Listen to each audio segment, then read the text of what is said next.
اب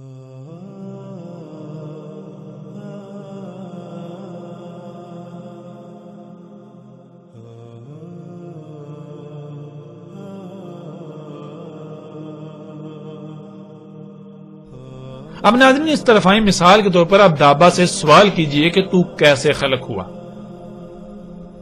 تیرے فائدوں کا تو علم ہے مگر تیرے نقصانات کیا ہیں، یہ سوالات کیجئے. اس سے ان سوالات کے جوابات طلب کیجئے. جب آپ اس سے سوال کریں گے تو اس کا جواب یہ ہوگا کہ میری تخلیق میں غور کرو، غور کرو میرے اعمال میں غور کرو. تم سب کچھ اپنی آنکھوں سے دیکھ لو گے اور تمہیں سب یقین ہو جائے گا. تو ناظرین غور کریں، جس مواد سے یہ دابا خلق ہوا، یہ مخلوقات خلق ہوئیں، وہ سارے کا سارا مواد مختلف مراحل اور مختلف طریقوں سے زمین سے نہیں نکالا گیا. اب آپ سے سوال ہے کہ یہ سب زمین سے نکالنے کی اجازت کس نے دی؟ کیا اللہ نے دی؟ اللہ نے تو یہ سب نہ صرف انسان سے چھپا کر رکھا تھا بلکہ غیب کے ساتھ مومن بننے کا بھی حکم دیا تھا. تو بھلا ایسے کیسے ہو سکتا ہے کہ ایک طرف اللہ اپنی مخلوقات کو انسان سے چھپا کر رکھے اور ان کے ساتھ مومن بننے کا حکم دے، اور دوسری طرف وہ ان کو نکالنے کا حکم دے، ان کا قذف کرنے کا حکم دے، ان کو ان کے مقامات سے ہٹانے کا حکم دے، فساد کرنے کا حکم دے؟ ایسا کیسے ہو سکتا ہے؟ ایک طرف اللہ فطرت پر قائم ہونے کو دین قرار دے اور فطرت میں چھیڑ چھاڑ کرنے والوں کو، فطرت میں تبدیلیاں کرنے والوں کو اپنے شریک قرار دے، اور دوسری طرف وہ خود ہی اپنا شریک بننے کا حکم دے. ایسا کیسے ہو سکتا ہے؟ ناظرین اللہ سبحانہ و تعالیٰ نے تو بار بار یہ بات واضح کی. اس نے زمین و آسمانوں میں میزان یعنی توازن قائم کیا. ان میں خسارہ نہ کرو ورنہ ہلاکتوں کا شکار ہو جاؤ گے. اور اگر انسان دابا کی خلق کے لیے زمین کو پھاڑتا ہے، اس میں سے زمین کا خون نکالتا ہے، اس کے علاوہ طرح طرح کا مواد نکالتا ہے، تو کیا زمین کا توازن برقرار رہے گا؟ تو پھر کیا زمین جگہ جگہ سے دنسے گی نہیں؟ تو پھر کیا زمین کا توازن بگڑے گا نہیں؟ زلزلے نہیں آئیں گے؟ تباہیاں نہیں آئیں گی؟ پھر غور کریں، یہ دابا جب طرح طرح کی زہریلی گیسیں خارج کرتا ہے، جب یہ دابا خلق کیا جاتا ہے تو ان کارخانوں سے جب زہریلی گیسیں خارج ہوتی ہیں تو اس سے وہی سب نہ ہوا جس کا اللہ نے کہا تھا. اور پھر ناظرین غور کریں، یہ دابا جب طرح طرح کی زہریلی گیسیں خارج کرتا ہے، جہاں یہ دابا وجود میں آتا ہے، یعنی کہ جن کارخانوں میں، فیکٹریوں میں یہ دابا وجود میں آتا ہے، تخلیق کیا جاتا ہے، ان کارخانوں سے جو گیسیں خارج ہوتی ہیں تو ان گیسوں سے وہی سب نہ ہوا جس کا اللہ نے کہا تھا. لیکن انسان نے یقین نہ کیا اور اللہ کے حکم کے برعکس اس کے ساتھ بغاوت کرتے ہوئے وہی سب کیا. تو کیا آج دابے کی خارج کردہ زہریلی گیسوں سے آسمان نہیں پھٹ چکا؟ درجہ حرارت دن بدن بڑھتا نہیں جا رہا؟ موسموں کا نظام درہم برہم نہیں ہو چکا؟ انسان ان گیسوں کی وجہ سے طرح طرح کی بیماریوں کا شکار نہیں ہو رہے؟ ہر سال لاکھوں کی تعداد میں لوگ ہلاکتوں کا، اموات کا شکار نہیں ہو رہے؟ طرح طرح کی بیماریوں کا سامنا نہیں کرنا پڑ رہا؟ زمین کا اگانے کا نظام تباہ کن سطح پر متاثر نہیں ہو چکا؟ اور کیا یہ سب کچھ دن بدن بڑھتا نہیں چلا جا رہا؟ ناظرین غور تو کریں، اور کیا ہے دابا کا انسانوں سے اپنے اعمال اور اپنے عوامل کے ذریعے کلام؟ ناظرین غور تو کریں، اور کیا ہے دابا کا انسانوں سے اپنے اعمال اور اپنے عوامل کے ذریعے کلام؟ ذرا غور تو کریں. کیا آپ اندھے ہو چکے ہیں؟ کیا آپ اللہ کے قانون میں حیا نہیں ہیں؟ ناظرین اللہ سبحانہ وتعالی قرآن میں بار بار یہی کہتا ہے کہ جو لوگ غور و فکر نہیں کرتے وہ اللہ کے قانون میں اندھے ہیں، وہ اللہ کے قانون میں اموات ہیں، وہ اللہ کے قانون میں قبروں میں ہیں، جو غور و فکر نہیں کرتے. اور ظاہر ناظرین ایک شے آپ کی آنکھوں کے سامنے ہے، اس کے باوجود آپ کو نظر نہیں آ رہی، تو ظاہر ہے کون نہیں دے سکتا؟ دیکھ تو وہی نہیں سکتا جو مردہ ہوتا ہے. کون نہیں سن سکتا؟ وہی نہیں سن سکتا جو مردہ ہوتا ہے. جو حیا ہوتا ہے وہ تو سن سکتا ہے، جو حیا ہوتا ہے وہ دیکھ سکتا ہے. مردے نہیں سنتے، مردے نہیں دیکھتے، مردے نہیں سمجھتے. یعنی جو اموات ہوتے ہیں وہ نہیں دیکھتے، وہ نہیں سنتے، وہ نہیں سمجھتے. جو حیا ہوتے ہیں، زندہ ہوتے ہیں، وہ دیکھتے ہیں، وہ سنتے ہیں، وہ سمجھتے ہیں. ناظرین غور کریں، آپ کا شمار کن میں ہے؟ آپ غور کریں. اور پھر یہ بات بھی واضح کرتے چلیں کہ دنیا کی کوئی طاقت اس حق کو غلط ثابت نہیں کر سکتی. اور یہ بھی جان لیں کہ دعوت الارض دجال کے ظہور کے بعد جا کر نکلنا تھا. اب آپ خود فیصلہ کریں، جب کہ دابا کو نکلے ہوئے بھی 1 صدی سے زائد عرصہ گزر چکا، تو دجال جو کہ دعوت الارض سے بہت پہلے نکلنا تھا وہ کہاں گیا؟ کیا وہ نکلا ہی نہیں؟ ایسا کیسے ہو سکتا ہے؟ وہ امور بھی ہو چکے جن کا دجال کے بعد ہونا شرط تھا. تو اب کوئی یہ کہے کہ دجال ابھی نکلا ہی نہیں تو اسے چاہیے کہ اپنے اندھے پن کا علاج کروائے. وہ اللہ کے قانون میں اموات ہے، موت ہے، قبر میں ہے، وہ اندھا ہے. اگر اسے ہماری بات ناگوار گزرتی ہے، اسے تکلیف ہوتی ہے، تو اس سے ہمیں کوئی فرق نہیں پڑتا. حق یہی ہے. اگر تم سچے ہو تو حق کی تردید کر کے دکھاؤ، حق کو غلط ثابت کر کے دکھاؤ. ناظرین، حق بالکل واضح ہے. تو ناظرین، جب دابا دجال کے خروج کے بعد نکلنا تھا تو غور کریں، جب دابا نکل چکا تو دجال کہاں گیا؟ آج پوری دنیا میں دابا دندناتا پھر رہا ہے اور یہ لوگ آج بھی دجال کے انتظار میں ہیں. ایسا کیسے ہو سکتا ہے کہ جو امور دجال کے بعد رونما ہونے تھے وہ بھی ہو چکے اور دجال ابھی تک آیا ہی نہیں؟ ایسا کیسے ہو سکتا ہے؟ اور ویسے بھی دجال تو مومنوں پر واضح ہونا تھا، نہ کہ مشرکوں پر، نہ کہ ان لوگوں پر جو اپنی خواہشات کو اپنا الہ بنائے ہوئے ہوں گے، جو اپنے آباء و اجداد کو اپنا الہ بنائے ہوئے ہوں گے.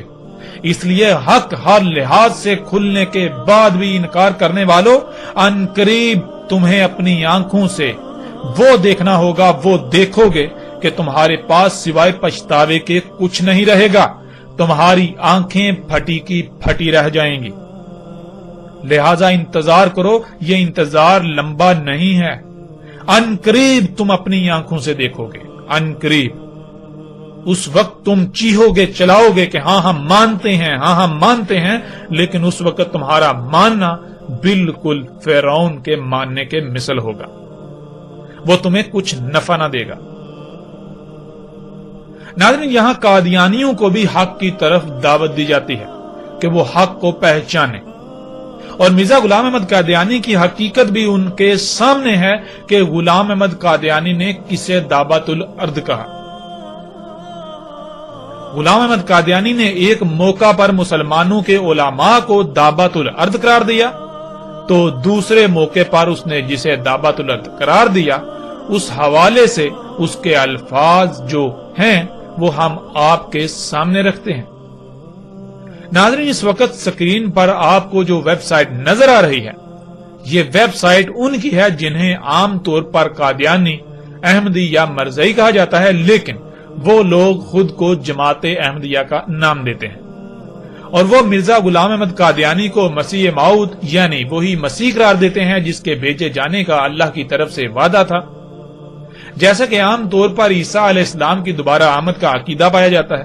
یعنی قادیانی کہیں یا احمدی، ان کے نزدیک مہدی ہو، عیسیٰ ہو، مثل عیسیٰ ہو، وہ غلام احمد قادیانی تھا. اور ناظرین، یہ بھی ذہن میں رہے کہ یہ ویب سائٹ جماعت احمدیہ کی سرکاری رسمی یعنی آفیشیل ویب سائٹ ہے. ایسا نہیں ہے کہ یہ ویب سائٹ ان کے کسی فرد نے بنائی یا ان کے کسی چاہنے والے نے بنائی یا ویب سائٹ ان سے منسوب کی جا رہی ہے. نہیں، بلکہ یہ جماعت احمدیہ کی سرکاری ویب سائٹ ہے جس پر دعوت الارض کے بارے میں غلام احمد قادیانی نے جو کہا وہ جس طرح مذکور ہے ہم آپ کے سامنے رکھتے ہیں. دعوت الارض سے مراد مسلمان مذہبی علماء اور دجال سے مراد عیسائی مناد ہیں. یعنی کہ غلام احمد قادیانی نے کہا کہ دعوت الارض سے مراد مسلمان مذہبی علماء ہیں. اور دجال کون ہیں؟ دجال عیسائیوں کے جو علماء ہیں وہ ہیں عیسائی مناد.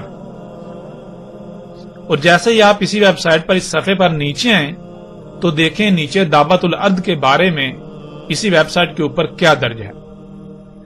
اوپر موضوع لکھا ہوا ہے دعوت الارض اور نیچے لکھا ہوا ہے دعوت الارض یعنی زمین کے کیڑے کے بارے میں حضرت صلی اللہ علیہ وآلہ وسلم کی پیشگوئی کے جو معنی اس کی سچائی کو ثابت کر سکتے تھے حضرت مسیح موعود نے وہی معنی کیے ہیں، یعنی غلام احمد قادیانی نے وہی معنی کیے ہیں۔ چنانچہ آپ نے جہاں اس کے تعبیری معنی یہ کیے ہیں، اس سے مراد زمینی علوم سے آراستہ مگر آسمانی روح سے آری انسان مراد ہیں، وہاں اس کے ظاہری معنوں کے لحاظ سے زمین کا ایک کیڑا مراد ہے جو طاعون کی شکل میں ظاہر ہوا۔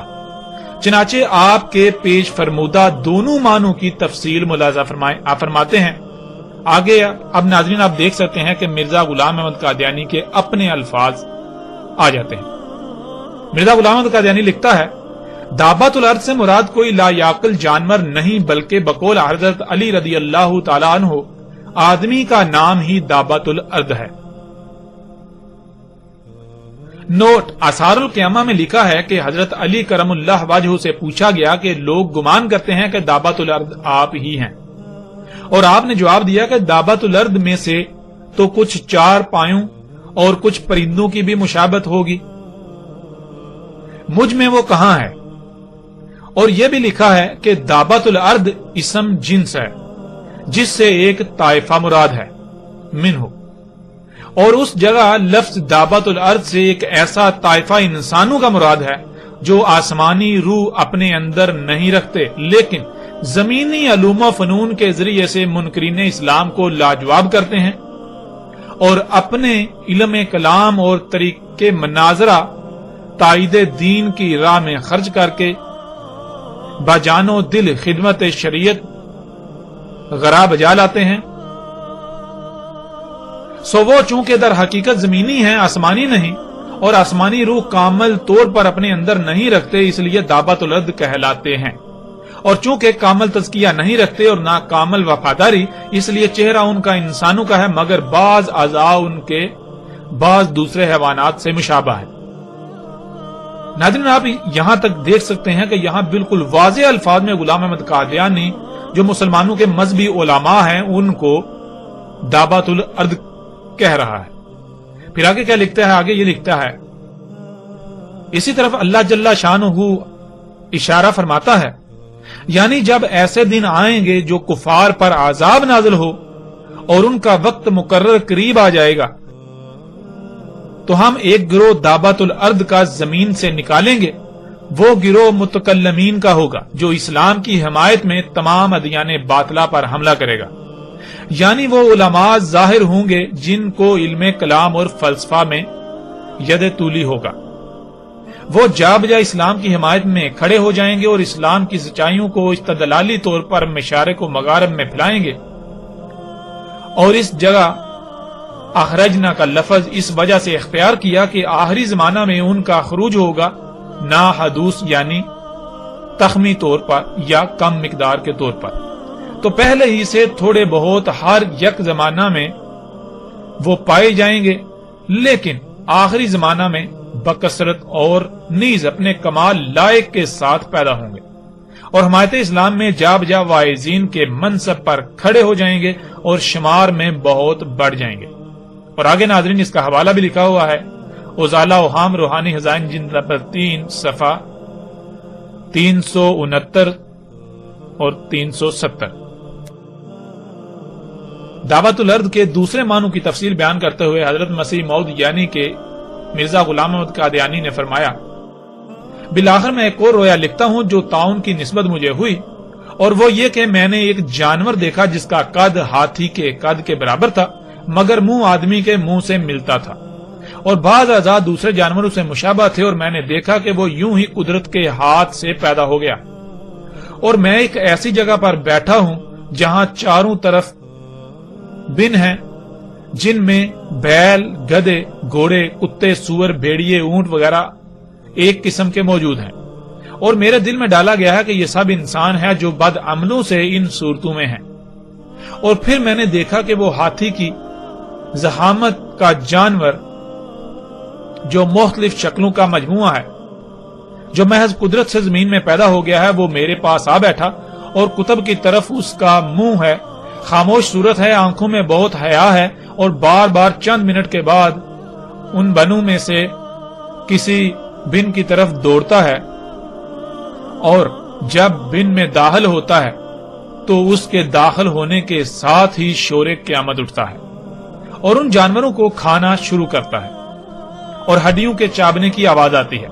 تب وہ فراغت کر کے پھر میرے پاس آ بیٹھتا ہے اور شاید 10 منٹ کے قریب بیٹھا رہتا ہے اور پھر دوسرے بن کی طرف جاتا ہے اور وہی صورت پیش آتی ہے جو پہلے پیش آئی تھی، اور پھر میرے پاس آ بیٹھتا ہے۔ آنکھیں اس کی بہت لمبی ہیں اور میں اس کو ہر ایک دفعہ جو میرے پاس آتا ہے خوب نظر لگا کر دیکھتا ہوں، اور وہ اپنے چہرے کے انداز سے مجھے یہ بتلاتا ہے کہ میرا اس میں کیا قصور ہے۔ میں مامور ہوں اور نہایت شریف اور پرہیزگار جانور معلوم ہوتا ہے، اور کچھ اپنی طرف سے نہیں کرتا بلکہ وہی کرتا ہے جو اس کو حکم ہوتا ہے۔ تب میرے دل میں ڈالا گیا کہ یہی طاعون ہے اور یہی وہ دابۃ الارض ہے جس کی نسبت قرآن شریف میں وعدہ تھا کہ آخری زمانے میں ہم اس کو نکالیں گے اور وہ لوگوں کو اس لیے کاٹے گا کہ وہ ہمارے نشانوں پر ایمان نہیں لاتے تھے، جیسا کہ اللہ تعالیٰ فرماتا ہے۔ پھر آگے وہی آیت ہے، اور جب مسیح موعود کے بھیجنے سے خدا کی حجت ان پر پوری ہو جائے گی تو ہم زمین میں سے ایک جانور نکال کھڑا کریں گے، وہ لوگوں کو کاٹے گا اور زخمی کرے گا، اس لیے کہ لوگ خدا کی نشانوں پر ایمان نہیں لائے تھے۔ اور پھر آگے فرمایا ہے، ترجمہ، اس دن ہم ہر ایک امت میں سے اس گروہ کو جمع کریں گے جو ہمارے نشانوں کو جھٹلاتے تھے، اور ان کو ہم جدا جدا جماعتیں بنا دیں گے، یہاں تک کہ جب وہ عدالت میں حاضر کیے جائیں گے تو خدا عز و جل ان کو کہے گا کہ کیا تم نے میرے نشانوں کی بغیر تحقیق کے تکذیب کی؟ یہ تم نے کیا کیا؟ اور ان پر بوجہ ان کے ظالم ہونے کے حجت پوری ہو جائے گی اور وہ بول نہ سکیں گے۔ اب خلاصہ کلام یہ ہے کہ یہی دابۃ الارض ہے جو ان آیات میں مذکور ہے، جس کا مسیح موعود کے زمانہ میں ظاہر ہونا ابتدا سے مقرر ہے۔ یہی وہ مختلف صورتوں کا جانور ہے جو مجھے عالم کشف نظر آیا اور دل میں ڈالا گیا کہ یہ طاعون کا کیڑا ہے، اور خدا تعالیٰ نے اس کا نام دابۃ الارض رکھا کیونکہ زمین کے کیڑوں میں سے ہی یہ بیماری پیدا ہوتی ہے، اسی لیے پہلے چوہوں پر اس کا اثر ہوتا ہے اور مختلف صورتوں میں ظاہر ہوتی ہے، اور جیسا کہ انسان کو ایسا ہی ہر ایک جانور کو یہ بیماری ہو سکتی ہے، اسی لیے کشفی عالم میں اس کی مختلف شکلیں نظر آئیں اور اس بیان پر کہ دابۃ الارض در حقیقت مادہ طاعون کا نام ہے جس سے طاعون پیدا ہوتی ہے، مفصلہ ذیل قرائن اور دلائل ہیں۔ اول یہ کہ دابۃ الارض کے ساتھ عذاب کا ذکر ہے، جیسا کہ اللہ تعالیٰ فرماتا ہے، یعنی جب ان پر آسمانی نشانوں اور عقلی دلائل کے ساتھ حجت پوری ہو جائے گی تب دابۃ الارض زمین سے نکالا جائے گا۔ اب ظاہر ہے کہ دابۃ الارض عذاب کے موقع پر زمین سے نکالا جائے گا، نہ یہ کہ یوں ہی بیہودہ طور پر ظاہر ہوگا جس کا نہ کچھ نفع نہ نقصان۔ اور اگر کہو کہ طاعون تو ایک مرض ہے، مگر دابۃ الارض لغوی معنوں کی روح سے ایک کیڑا ہونا چاہیے جو زمین میں سے نکلے، اس کا جواب یہ ہے کہ حال کی تحقیقات سے یہی ثابت ہوا ہے کہ طاعون کو پیدا کرنے والا وہی ایک کیڑا ہے جو زمین میں سے نکلتا ہے، بلکہ ٹیکا لگانے کے لیے وہی کیڑے جمع کیے جاتے ہیں اور ان کا عرق نکالا جاتا ہے، اور خود بین سے ثابت ہوتا ہے کہ ان کی شکل یوں ہے، یعنی باشکل دو نقطہ، گویا آسمان پر بھی نشان کسوف و حسوف دو کے رنگ میں ظاہر ہوا اور ایسا ہی زمین میں۔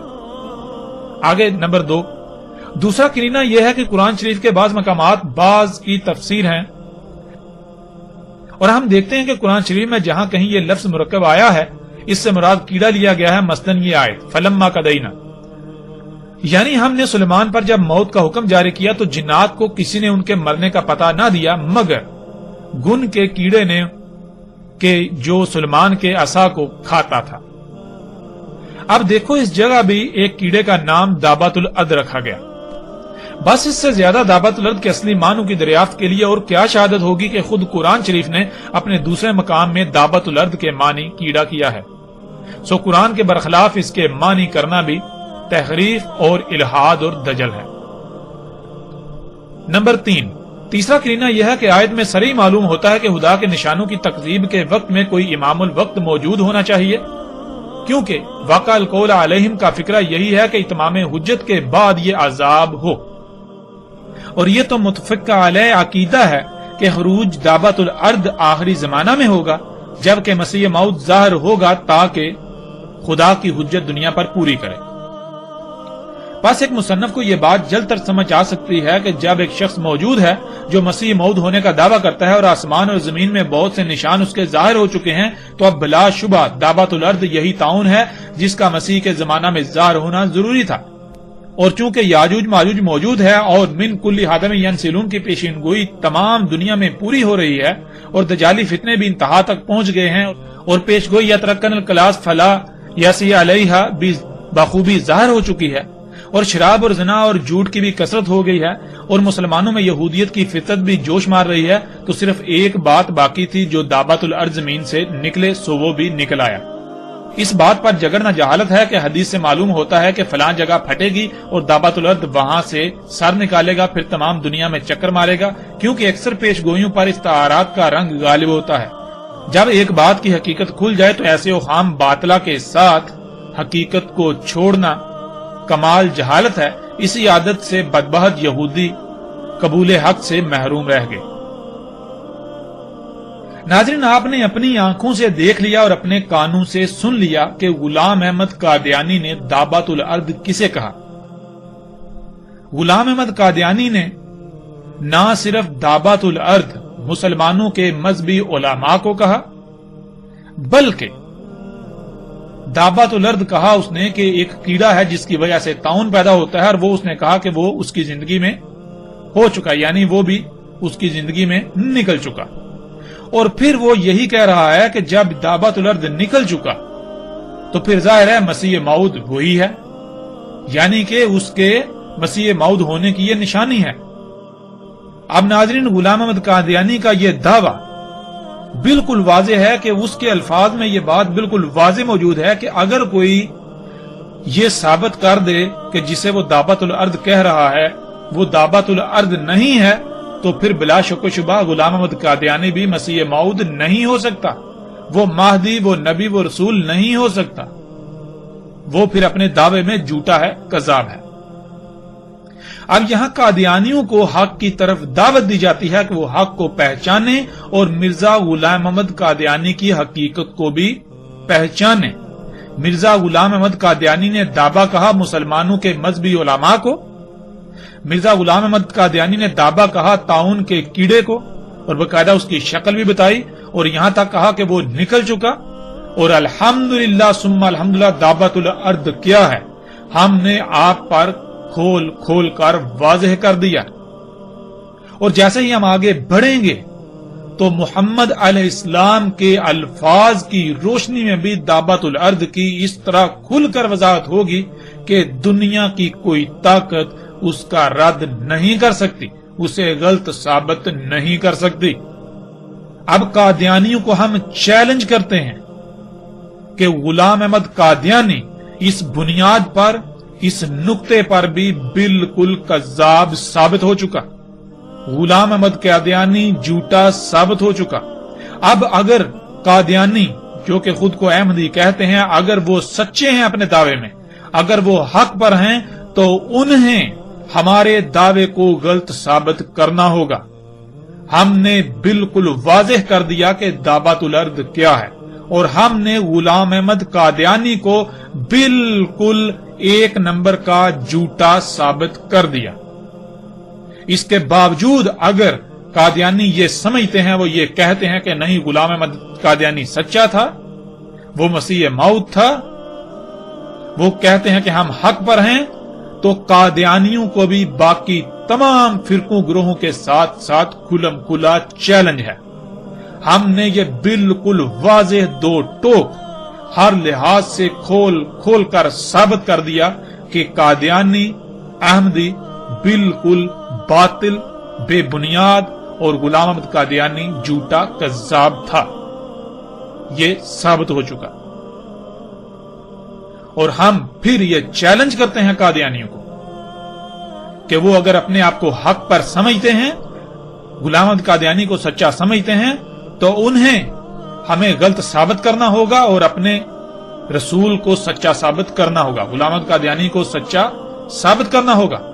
ورنہ اگر وہ ناکام ہوتے ہیں، جو کہ ان کا مقدر ہے، قدر میں لکھا جا چکا، تو انہیں ان کی بھلائی، ان کا فائدہ، ان کا نفع اسی میں ہے، ان کی دنیا اور آخرت میں بھلائی اسی میں ہے، ان کے لیے خیر اسی میں ہے کہ وہ حق کو کھلی آنکھوں نہ صرف دیکھیں پہچانے بلکہ اسے تسلیم کریں۔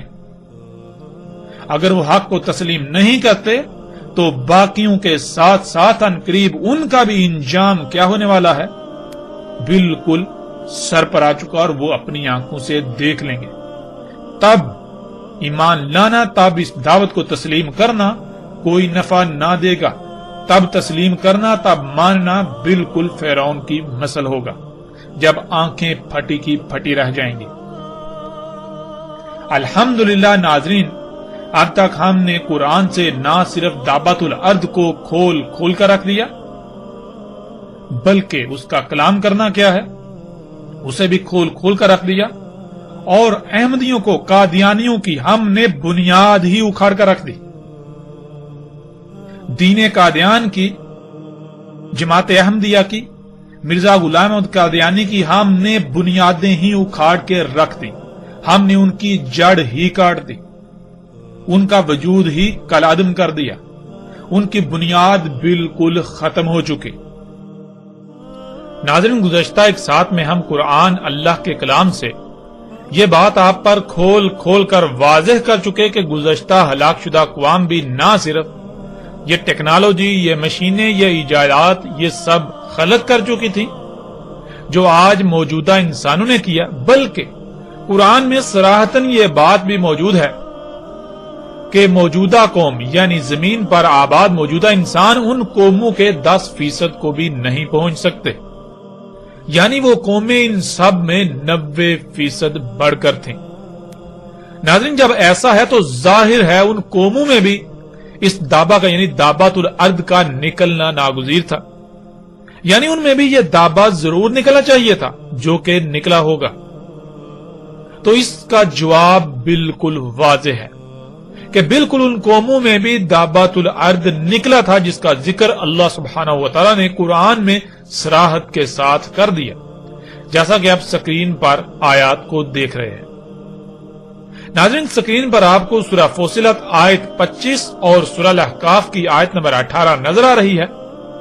ان دونوں آیات میں اللہ سبحانہ و تعالیٰ نے کہا کہ پہلی امم پر بھی قول حق ہو چکا، یعنی وہ قومیں جو ہلاک ہوئیں، قوم نوح، قوم عاد، قوم سمود، قوم لوط، قوم شعیب یعنی جنہیں اصحاب مدین بھی کہا جاتا ہے، اور آل فرعون، ان پر قول حق ہو چکا، یعنی ان پر بھی قول واقع ہو چکا۔ ناظرین، ایک ہے قول کا واقع ہونا اور ایک ہے قول کا حق ہونا۔ یہ جان لیں کہ قول کا حق ہونا قول کے واقع ہونے کے بعد اختتام پذیر ہونے کو یعنی اختتام پذیر ہو جانے کو کہتے ہیں، یعنی کہ ماضی کا قصہ بن جانا۔ قول کا واقع ہو کر ماضی کا قصہ بن جانا اسے کہتے ہیں قول کا حق ہونا، یا ایسا طے شدہ ہو جانا۔ یعنی جب کہا جائے گا کہ قول حق ہو چکا تو اس کا مطلب کہ ویسا ہو چکا، اور جب کہا جائے گا کہ قول واقع تو اس کا مطلب کہ ہونا ہے یا ہوگا، یعنی حق ہونا واقع ہونے کے بعد آتا ہے۔ اب یہ جان لیں کہ جب اللہ نے قدر میں کر دیا کہ جب قول واقع ہوگا تب دابت الارض نکلے گا، یعنی تب دابت الارض کا نکلنا طے ہے، یہ اللہ نے قانون بنا دیا، قدر میں کر دیا۔ تو پھر یہ کیسے ممکن ہے کہ آج قول واقع ہو تو دابا نکلے اور ماضی میں پہلی امتوں پر قول واقع ہو تو دابا نہ نکلے؟ ایسا ممکن ہی نہیں۔ گزشتہ ہلاک شدہ اقوام میں بھی دابت الارض نکل چکا، اور آپ دنگ رہ جائیں گے کہ آج جب آپ آل فرعون کے آثار کو دیکھیں تو وہاں پتھروں کی دیواروں پر اسی دابت الارض کی تصاویر نقش ہیں جنہیں آپ اپنی سکرین پر دیکھ رہے ہیں۔ ناظرین، ان تصاویر نے تحقیقات کرنے والوں کو چونکا کے رکھ دیا کہ ایسا کیسے ہو سکتا ہے، یعنی موجودہ انسانوں کا تو کہنا یہ ہے جی آج موجودہ انسان ہی ہیں جنہوں نے اتنی ترقی کی، پہلے تو انسان پتھر کے دور میں رہتا تھا، تو پہلی بار آج انسان اس اسٹیج پر پہنچے۔ تو وہ جب انہوں نے یہ تصاویر دیکھی، یہ ڈسکور ہوئی، دریافت ہوئی، تو وہ دنگ رہ گئے کہ ایسا کیسے ہو سکتا ہے کہ ایک شے جس کا پہلے وجود ہی نہیں اور اس کا تصور تک بھی کیا جا سکتا ہے، ایسا کیسے ہو سکتا ہے؟ یہ تصاویر کیسے بنا لی گئی؟ کیا یہ صرف امیجنیشنز ہیں، یعنی خیالاتی تصوراتی جو ہے یہ تصاویر ہیں؟